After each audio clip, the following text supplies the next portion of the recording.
الفضل YouTube channel میں آپ کا استقبال ہے۔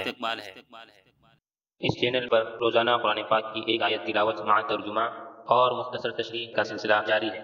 ویڈیو اپلوڈ ہونے پر نوٹیفیکیشن پانے کے لیے اس چینل کو سبسکرائب کریں اور بیل آئیکن ضرور دبائیں۔ السلام علیکم ورحمۃ اللہ وبرکاتہ۔ میرے دینی و ایمانی بھائیوں، سورہ آل عمران آیت نمبر 159 پیش خدمت ہے۔ اعوذ باللہ من الشیطان الرجیم فبما رحمت من اللہ لنت لهم ولو كنت فظا غلیظ القلب لانفضوا من حولك فاعف عنهم واستغفر لهم وشاورهم في الأمر فإذا عزمت فتوكل على الله إن الله يحب المتوكلين۔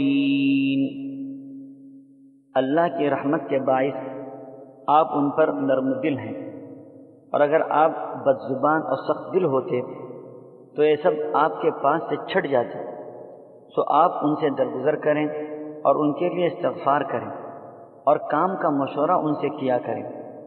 پھر جب آپ کا پختہ ارادہ ہو جائے تو اللہ تعالیٰ پر بھروسہ کریں، بے شک اللہ توکل کرنے والوں سے محبت کرتا ہے۔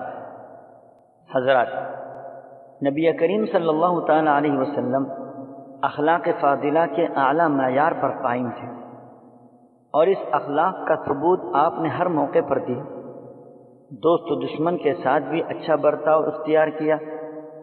غزوہ احد کے پس منظر اور اس کی صورتحال کو مد نظر رکھتے ہوئے کہا جا رہا ہے کہ نبی ایک انسان ہونے کے ناطے اپنے اصحاب کے بارے میں دل کے اندر کچھ نہ کچھ تکدر پیدا ہونے کے امکانات تھے، یا اپنے اصحاب کو کچھ سخت بات کہتے، مگر اس نبی برحق نے اپنے اصحاب کو اف تک نہ کہی، بلکہ ان کے ساتھ نرمی کا معاملہ کیا۔ اس کی طرف قرآن کریم اشارہ کرتا ہے اور نبی کریم صلی اللہ تعالیٰ علیہ وسلم پر کیے گئے ایک زبردست احسان کا تذکرہ کرتا ہے کہ آپ نے لوگوں کے ساتھ جو نرمی کا برتاؤ کیا، یہ محض اللہ ہی کے فضل سے ہے اور اس کی خاص مہربانی کا نتیجہ ہے۔ حضرات، یہ نرمی دعوت و تبلیغ کے لیے انتہائی ضروری ہے۔ نرمی کے ذریعے ایک انسان دوسرے انسان کے قریب آتا ہے۔ اسی اسوے کو نبی کریم صلی اللہ تعالیٰ علیہ وسلم نے اپنایا۔ اگر نبی سخت دل یا تندخو ہوتے تو لوگ آپ کے قریب بھی نہ آتے، بلکہ دور بھاگتے، اور اللہ کا یہ پیغام بندوں تک پہنچنے میں رکاوٹ بنتا ہے۔ یہی اسوہ ہم سب کے لیے ہے کہ ہم بھی ہر معاملے میں نرمی کو اختیار کریں۔ سختی سے معاملہ بگڑ جاتا ہے، نفرتیں اور عداوتیں پیدا ہوتی ہیں۔ مزید اللہ کے نبی صلی اللہ تعالیٰ علیہ وسلم سے فرمایا جا رہا ہے کہ ان سے جو خطائیں ہوئیں ان کو معاف فرمائیں اور درگزر فرما دیں۔ اس سے تمام مصلحین کو تعلیم ملتی ہے کہ وہ عوام کی خطاؤں اور لغزشوں کا انتقام نہ لیں، بلکہ عفو و درگزر سے کام لیں، برا بلا کہنے والوں پر غصہ نہ کریں۔ اس کے بعد ارشاد فرمایا گیا، کیا اے نبی صلی اللہ تعالیٰ علیہ وسلم، آپ ان کے لیے اللہ تعالیٰ سے مغفرت طلب کریں۔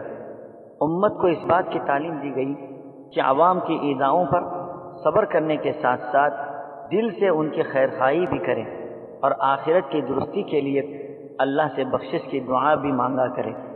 وشاورہم فی الامر، آیت کے اس جملے سے کہا جا رہا ہے کہ اپنے تمام معاملات میں مشورہ کرنا یہ اللہ کا حکم ہے۔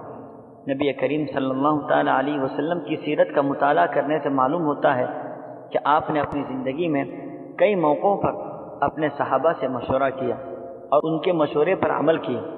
مشورے میں بھلائی ہوتی ہے اور دل کو کبھی کبھی تسلی حاصل ہو جاتی ہے۔ غزوہ احد کے پس منظر میں جب صحابہ کی طرف سے کئی طرح کی باتیں سامنے آئی تو ہو سکتا ہے کہ اللہ کے نبی صلی اللہ تعالیٰ علیہ وسلم کو روحانی تکلیف ہوئی ہو۔